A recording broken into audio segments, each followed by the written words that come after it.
Assalamualaikum warahmatullahi wabarakatuh. Di sini saya Randy Nianta ingin menjelaskan tentang hakikat manusia dan perkembangannya.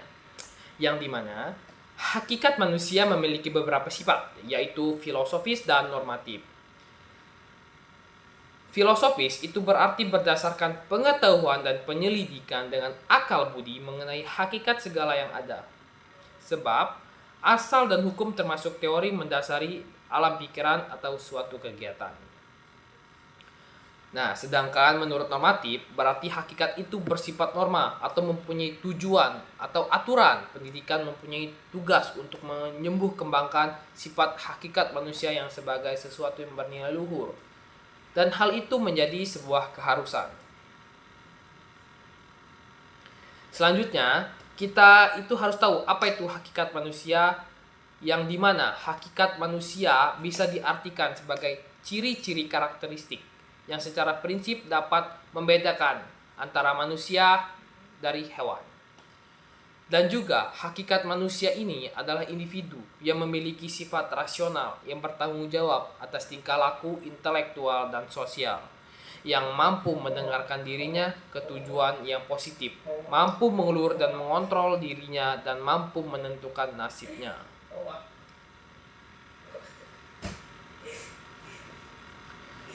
Setelah mengetahui apa itu hakikat manusia, selanjutnya saya akan menjelaskan beberapa dari wujud sifat hakikat manusia. Yang pertama adalah kemampuan menyadari diri.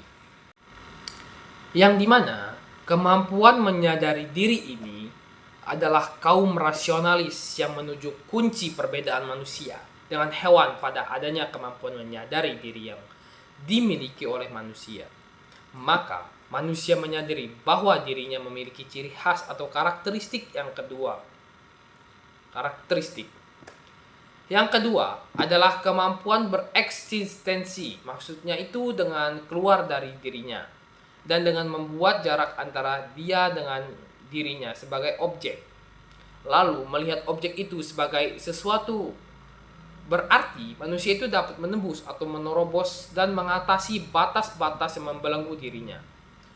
Kemampuan menerobos ini bukan saja soal ruang, melainkan juga dengan waktu. Yang ketiga, itu ada kata hati. Yang dimana kata hati ini atau conscious of man juga sering disebut dengan istilah hati nurani, lubuk hati, pelita hati, dan sebagainya. Manusia memiliki pengertian yang menyertai tentang apa yang sedang dan yang telah dibuatnya. Bahkan mengerti juga akibatnya, baik atau buruk bagi manusia sebagai manusia. Yang keempat adalah moral. Jika kata hati dikatakan sebagai bentuk pengertian yang menyertai perbuatan, maka yang dimaksud dengan moral adalah perbuatan itu sendiri. Titik di sini masih tampak bahwa ada jarak antara kata hati dengan moral. Artinya, seseorang yang telah memiliki kata hati yang tajam belum tentu otomatis perbuatannya merupakan realisasi dari kata hatinya itu. Untuk jembatan jarak yang mengantar keduanya masih ada aspek yang diperlukan, yaitu kemauan. Yang kelima adalah tanggung jawab, kesediaan untuk menanggung segenap akibat dari perbuatan yang menuntut jawab. Merupakan pertanda dari sifat orang yang bertanggung jawab. Yang keenam adalah rasa kebebasan, yang dimana rasa kebebasan atau merdeka ada rasa bebas tidak merasa terikat oleh sesuatu tetapi sesuai dengan tuntutan kodrat manusia. Dalam pernyataan ini ada dua hal kelihatan saling bertentangan, yaitu rasa bebas dan sesuai dengan tuntutan kodrat manusia, berarti ada ikatan. Yang ketujuh yaitu adalah kewajiban dan hak, yang dimana kewajiban dan hak adalah dua macam gejala yang timbul sebagai manifestasi dari manusia sebagai makhluk sosial. Tak ada hak tanpa kewajiban. Jika seorang mempunyai hak untuk menuntut sesuatu, maka tentu ada kewajiban yang harus dipenuhi terlebih dahulu, yang pada saat itu belum dipenuhi. Dan yang terakhir itu yang ke-8 adalah kemampuan menghayati kebahagiaan. Kebahagiaan adalah sesuatu istilah yang lahir di kehidupan manusia. Misalnya itu tentang sebutan senang, gembira, bahagia, dan sejumlah istilah lain yang mirip dengan itu. Sebagian orang yang mungkin menganggap bahwa seorang itu sedang mengalami rasa senang atau gembira, itulah yang mengalami kebahagiaan. Maka kita bisa menyimpulkan bahwa kebahagiaan itu rupanya tidak terletak pada keadaannya sendiri secara faktual ataupun pada rangkaian prosesnya, tetapi terletak pada kesanggupannya menghayati sebuah itu dengan keheningan jiwa. Dan setelah saya menjelaskan beberapa wujud dari hakikat manusia, selanjutnya saya akan menjelaskan dari 4 dimensi hakikat manusia, di mana yang pertama itu adalah dimensi keindividualan.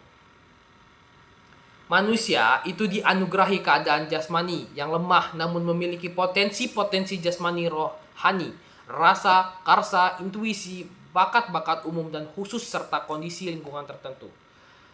Titik dengan interaksi secara aktif dengan lingkungannya.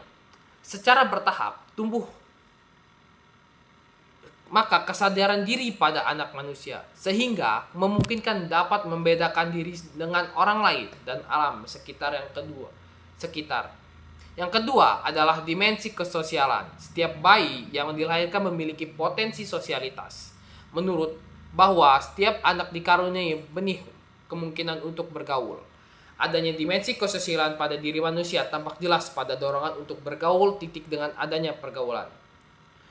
Tiap orang ingin bertemu dengan sesamanya. Manusia tidak dapat hidup sendiri tanpa bantuan orang lain.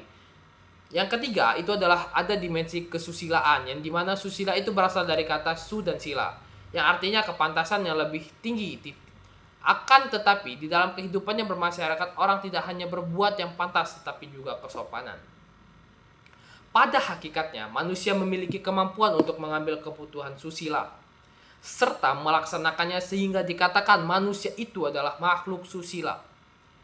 Pendidikan kesusilaan meliputi rentangan yang luas penggarapannya, mulai dari ranah kognitif yaitu mengetahui sampai kepada menginternalisasi nilai, sampai kepada ranah efektif dan meyakini, meniati sampai kepada siap sedia untuk melakukan, dan yang terakhir adalah dimensi keberagamaan.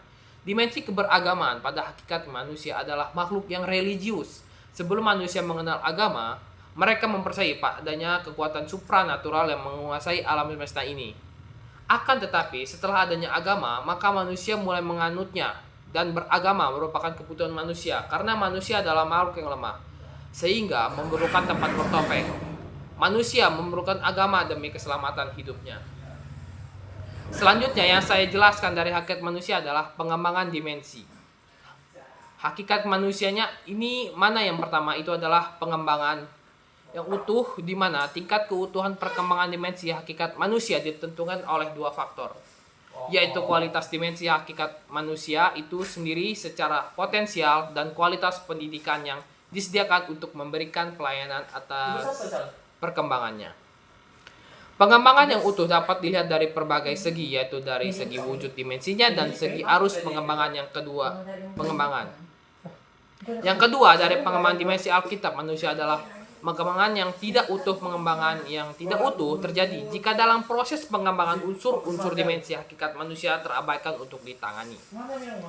Nah, baiklah, itu saja yang bisa saya sampaikan. Jadi, kesimpulannya itu adalah pendidikan memiliki tujuan utama untuk membantu manusia dalam mengembangkan potensi-potensi kemanusiaannya. Untuk mencapai tujuan tersebut, penting bagi pendidik untuk memiliki pemahaman yang mendalam tentang hakikat manusia dan pengembangannya. Selain itu, manusia juga memiliki 4 dimensi hakikat, yaitu dimensi keindividualan, sosialan, kesusilaan, dan keberagaman. Setiap dimensi ini memainkan peran penting dalam membentuk karakter dan kepribadian manusia secara menyeluruh. Nah, itu aja, sekian dari saya. Saya akhiri, wassalamualaikum warahmatullahi wabarakatuh.